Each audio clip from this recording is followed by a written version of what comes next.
Welcome to Broadcasting Seeds, where we plant ideas in fertile minds and water them with a healthy dose of curiosity. I'm your host, Bennett Tanton, and today we're diving into a topic that might make your Christmas tree ornaments rattle just a little: the origins of Christmas. Now, before you start clutching your Santa hats, let me assure you, this isn't an attack on Christmas or your family's favorite holiday traditions.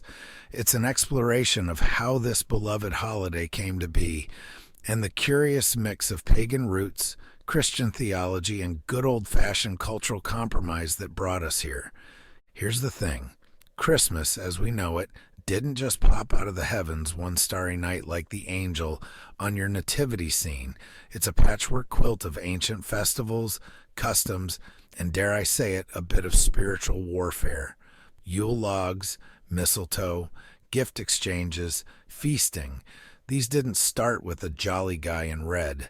They've been part of human celebrations for centuries, long before Christianity claimed December 25th as the day of Christ's birth. Today, we're going to dig deep into the roots of Christmas, peeling back the layers of Yule, Saturnalia, and other ancient celebrations that paved the way for the holiday season. We'll talk about the early church's clever, some might say opportunistic, strategy for blending pagan traditions with Christian messages, and we'll explore what I like to call the war for the winter solstice, where ancient customs and new beliefs duked it out for cultural supremacy. So, buckle up and grab some eggnog, or maybe a mug of Viking-style mead if you're feeling historically accurate. We're about to unwrap the story behind the season in a way that will make you see your Christmas decorations in a whole new light. Let's get started.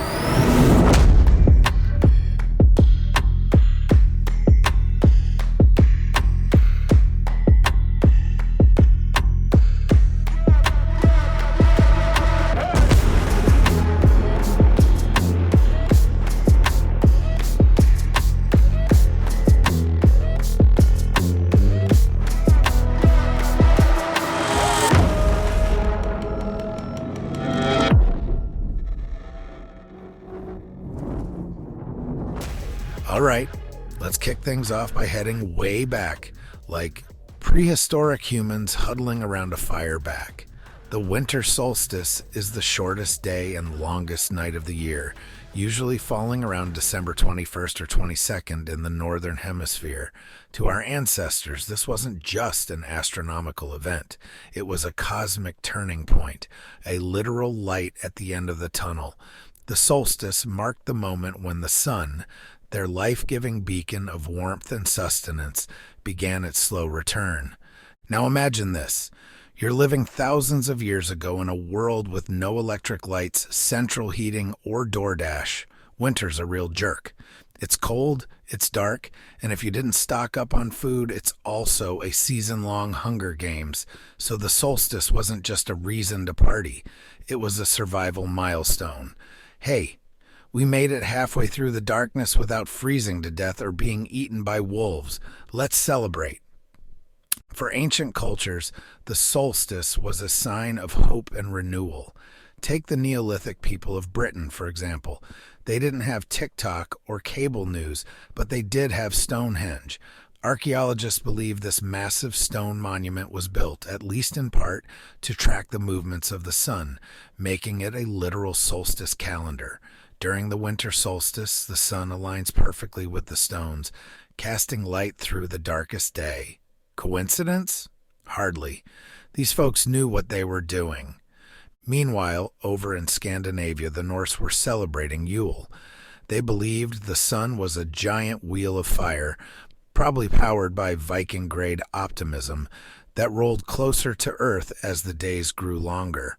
To honor this cosmic wheel, they'd light bonfires, feast, and, of course, drink mead. Because what's a winter celebration without a little liquid warmth? The Celts, too, had their solstice rituals. Druids would gather mistletoe, more on that later, and hold ceremonies celebrating the Oak King's victory over the Holly King. Yes, they had a whole mythological WWF match going on to symbolize the rebirth of the sun. And let's not forget the Romans. They didn't have Stonehenge or Viking fire wheels, but they did have Saturnalia, a week-long festival that revolved around the solstice. But we'll get to their wild party scene in the next segment.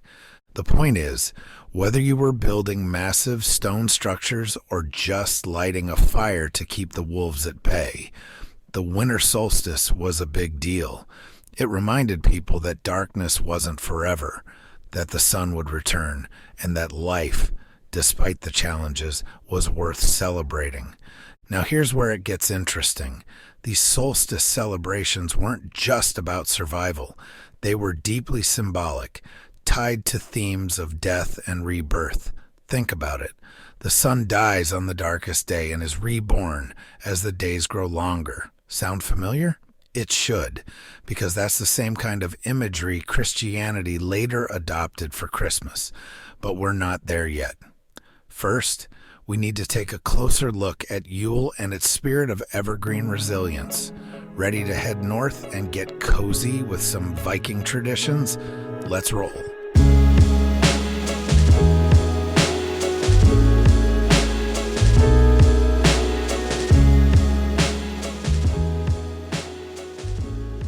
Now that we've set the stage with the winter solstice, let's dive into one of the most iconic solstice celebrations, Yule. If you've ever decked the halls with boughs of holly or lugged a pine tree into your living room, you've got Yule to thank. This was the Norse festival of the winter solstice, and let me tell you, these Vikings knew how to party like it was 999. Yule revolved around the idea of endurance and rebirth. In the harsh Scandinavian winter, survival wasn't just about muscle, it was about mindset. So they turned to the evergreen trees, symbols of life that could weather even the cruelest frost. These trees weren't just decorative, they were spiritual icons. By bringing evergreens into their homes, the Norse people believed they were inviting the strength of nature itself to protect their families. And then there was the Yule log, not the chocolate dessert, but an actual massive log. Families would select the biggest, baddest piece of wood they could find, drag it into their homes, and light it on fire. This wasn't just for heat, though that certainly helped. The burning log symbolized the sun's return, with its crackling flames chasing away the darkness. Plus, it was said that the longer the log burned, the more luck the family would have in the coming year. No pressure, right? Feasting was also a cornerstone of Yule. Picture a Viking banquet table piled high with roasted meat, bread, and ale. This wasn't just about indulgence. It was about gratitude. By celebrating abundance in the face of scarcity, they honored the gods and strengthened their community bonds.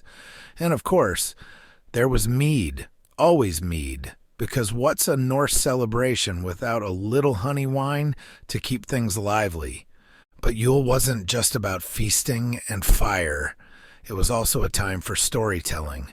Around the hearth, families would share tales of their ancestors, gods, and mythical creatures. One such story involved the Wild Hunt, a ghostly procession led by Odin himself, riding through the skies on his 8-legged steed, Sleipnir. Sound like a certain sleigh-riding figure we know? Hold that thought. Now, let's talk mistletoe. To the Norse, mistletoe was more than a holiday decoration. It was a plant with deep spiritual significance. According to legend, the god Balder was killed with a mistletoe arrow, but through the love of his mother Frigg, he was resurrected. This made mistletoe a symbol of life and protection. The custom of kissing under it? That likely came later, but the idea of mistletoe bringing blessings started here. Yule's influence is still everywhere in modern Christmas. The Christmas tree? Straight out of the Viking playbook. The Yule log? Yep, that's Norse too. Even the tradition of caroling can trace its roots back to Yule, when villagers would go from house to house, singing and spreading cheer in exchange for food or drink. But Yule wasn't the only winter celebration in town. While the Norse were lighting fires and toasting to Odin, the Romans were throwing one of history's rowdiest parties, Saturnalia. It's a festival so wild it makes Yule look like a book club. Ready to head to ancient Rome and crash the party? Let's go.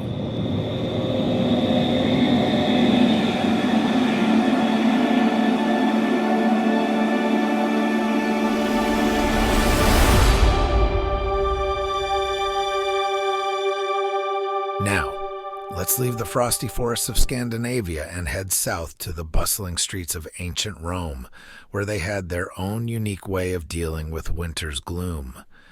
Enter Saturnalia, a festival so extravagant it makes your office holiday party look like amateur hour. If Yule was about resilience and rebirth, Saturnalia was about cutting loose, flipping the script, and letting chaos reign, at least for a week. Saturnalia, celebrated from December 17th to the 23rd, was dedicated to Saturn, the Roman god of agriculture and time. The Romans believed this was the season to honor Saturn's golden age, a mythical time of equality and abundance. And what better way to honor a god of abundance than by throwing a week-long rager? This was a festival of role reversal, where social norms were turned completely upside down. Slaves were served by their masters, commoners dressed as kings, and everyone set aside their daily grind to revel in the spirit of freedom and equality, temporary though it was. Imagine your boss serving you coffee while you lounge at their desk. Now multiply that energy by 100 and you've got Saturnalia. The streets of Rome were alive with celebration. People adorned their homes with greenery, sound familiar, and lit candles to symbolize the return of light. Gifts were exchanged, but not the kind you'd find under a modern Christmas tree. Instead, Saturnalia gifts were more about humor and wit than extravagance. Think gag gifts like clay figurines or joke-filled scrolls. One of the festival's most striking features was the Lord of Misrule, a figure chosen from the lower classes to preside over the festivities. This mock king had the power to issue silly decrees, like ordering everyone to wear mismatched sandals or sing ridiculous songs. It was all in good fun, a reminder that the social order wasn't as rigid as it seemed. And then there was the feasting. Oh, the feasting. Picture banquet tables groaning under the weight of roasted meats, bread, fruit, and wine. Lots and lots of wine. Romans didn't just eat, they indulged. It was a time to celebrate the abundance of the harvest, even as winter tightened its grip. But Saturnalia wasn't all hedonism. It also carried deep spiritual meaning. The reversal of roles and shedding of inhibitions symbolized a return to Saturn's golden age, a utopian ideal where everyone was equal and abundance was the norm. It was a way of acknowledging the hardships of the present while hoping for better days ahead, a theme that resonates even today. So how does Saturnalia connect to Christmas? The answer lies in the early Christian church's genius for adaptation. As Christianity spread through the Roman Empire, church leaders saw the appeal of Saturnalia's joyful chaos and sought to harness it. They didn't ban the festival outright, too risky when people loved it so much.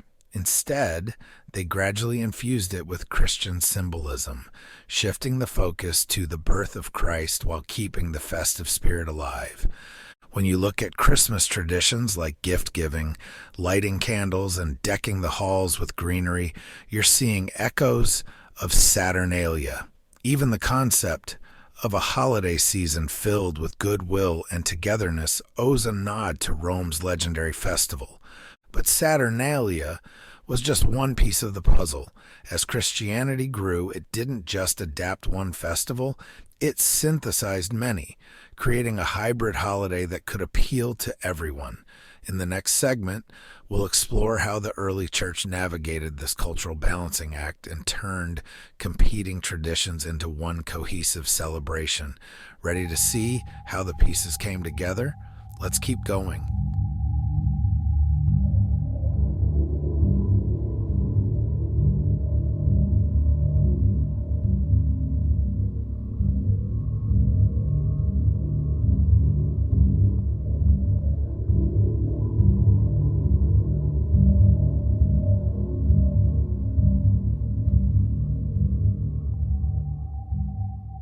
All right, we've explored Yule's evergreens and Saturnalia's chaotic revelry, but now it's time to talk about how the early Christian church stepped in, saw the writing on the solstice wall, and said, we can work with this.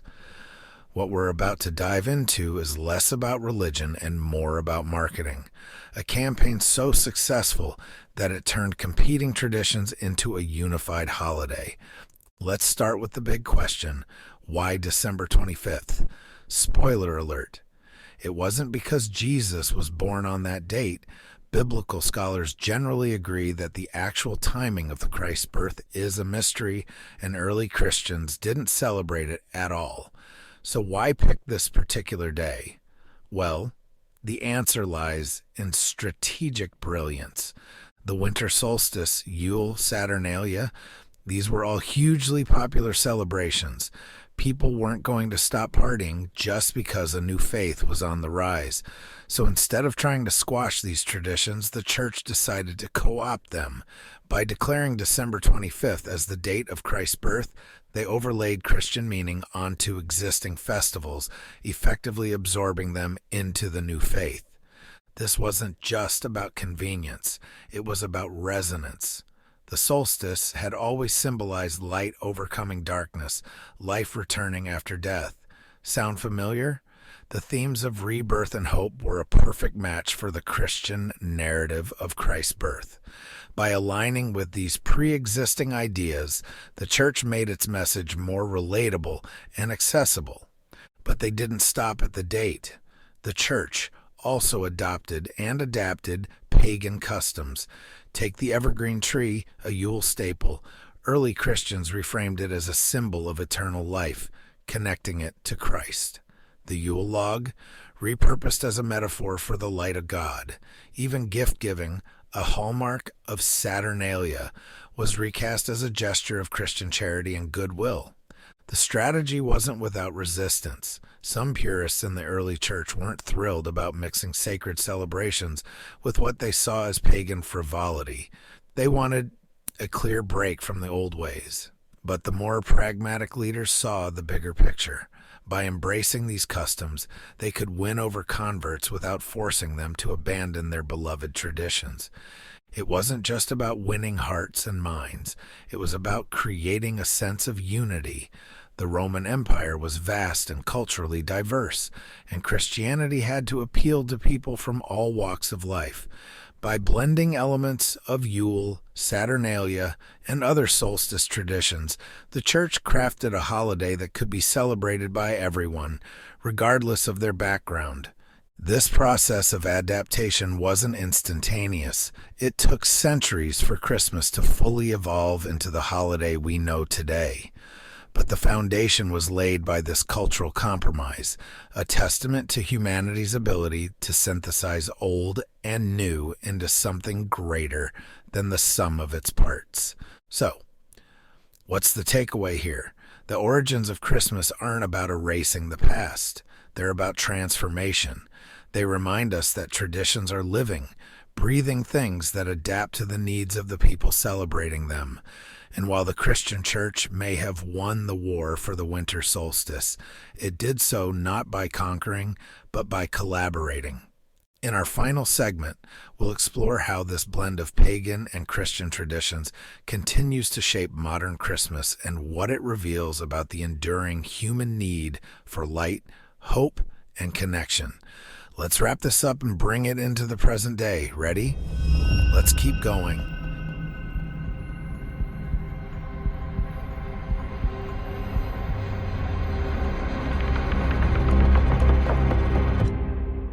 So, here we are, modern-day Christmas, a holiday decked out in twinkling lights, loaded with gifts, and wrapped in more layers of tradition than your aunt's infamous fruitcake. But how much of what we celebrate today comes from the ancient clash of customs we've been talking about? Spoiler, more than you might think. Let's start with the obvious, the Christmas tree. It's basically a Yule evergreen in disguise. Whether you hang tinsel or popcorn garlands, that tree stands as a centuries-old symbol of life enduring through the darkest days. The star on top? a Christian overlay representing the Star of Bethlehem. But the tree itself? That's pure solstice spirit. What about Santa Claus? While he's often traced back to St. Nicholas, the jolly, gift-giving saint, there's a heavy dose of Norse influence in the mix. Remember Odin and the Wild Hunt? The image of an old man with a flowing beard flying through the night sky on a magical steed is straight out of Viking mythology. Over time, this figure morphed into the Santa we know today, trading Sleipnir's 8 legs for 8 reindeer. Coincidence? I think not. Then there's the gift-giving tradition. Sure, the wise men brought gifts to baby Jesus, but the idea of exchanging presents around the solstice has deep roots in Saturnalia. During that festival, Romans gave small, often humorous gifts to each other as tokens of goodwill.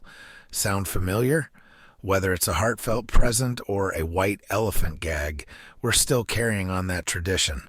And let's not forget the festive feast. From the Norse Yule banquet to Saturnalia's indulgent spreads, the idea of gathering around a table to share food and drink is universal.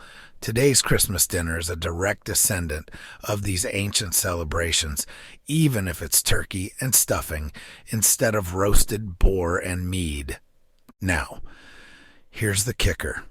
Even the tension we feel around the reason for the season debates today echoes the ancient war for the solstice.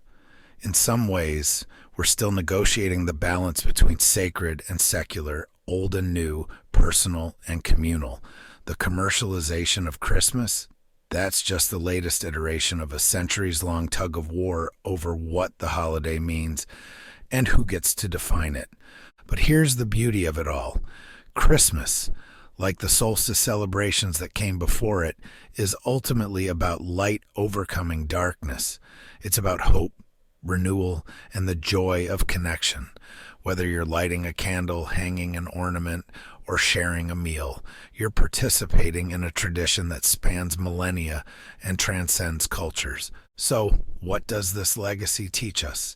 It reminds us that traditions evolve not just because of conflict, but because of compromise. They adapt to meet the needs of the people who celebrate them.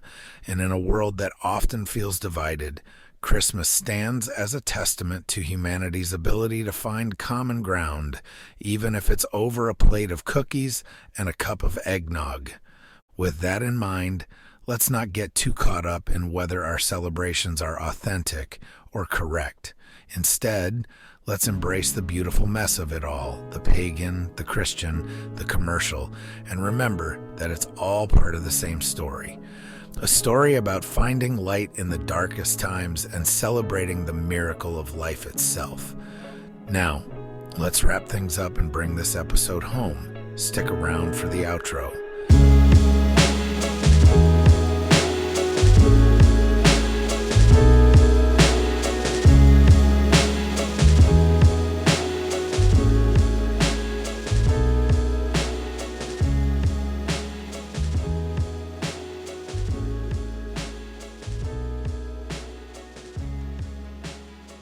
And there you have it, folks. The origins of Christmas laid bare like a tree without ornaments. From the Norse Yule to the Roman Saturnalia, and finally the Christian adaptation that brought it all together, Christmas is nothing short of a cultural mashup masterpiece. It's a celebration that reminds us of humanity's resilience, creativity, and, let's face it, our love of a good party. But more than that, it's a testament to our ability to find meaning in the cycles of nature and the rhythms of life. Whether you're lighting a Yule log, decorating a Christmas tree, or sneaking one more gingerbread cookie, you're participating in traditions that are older and deeper than you might have realized. So here's my challenge to you this holiday season. Look at your traditions with fresh eyes. Celebrate the light in the darkness, whether that's the light of Christ, the sun's return, or the warm glow of your living room. And remember, the true spirit of Christmas, past, present, and future, is about hope, renewal, and connection. Before we close out, if you enjoyed this episode of Broadcasting Seeds, do me a favor. Hit that like button, share this episode with someone who needs a little historical enlightenment, and leave a review. Your support helps this podcast grow and keeps the seeds of knowledge sprouting in curious minds. Thanks for listening, and as always, stay curious, stay inspired, and keep planting those seeds of thought. Until next time, this is Bennett Tanton signing off. Have a Merry Christmas, or Yule, or Saturnalia, or whatever makes your solstice bright. See you next episode. I got bad thoughts that make my mind scared, hold me hostage and they don't fight fair. Who gon' pray for me and wipe all my tears? Who gon' save me if you not right here? Move this darkness and make my sight clear. Take me away cause I don't like here. Ghosts of my past, they feeling the night air. Wake me up, I'm trapped in my nightmares.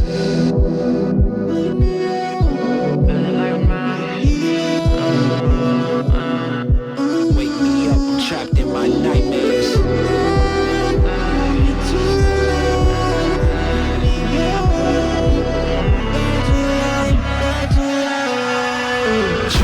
Drowning, I'm off the deep end. Apparitions of all my demons. All my thoughts are committing treason. All alone, who gon' hear me screaming?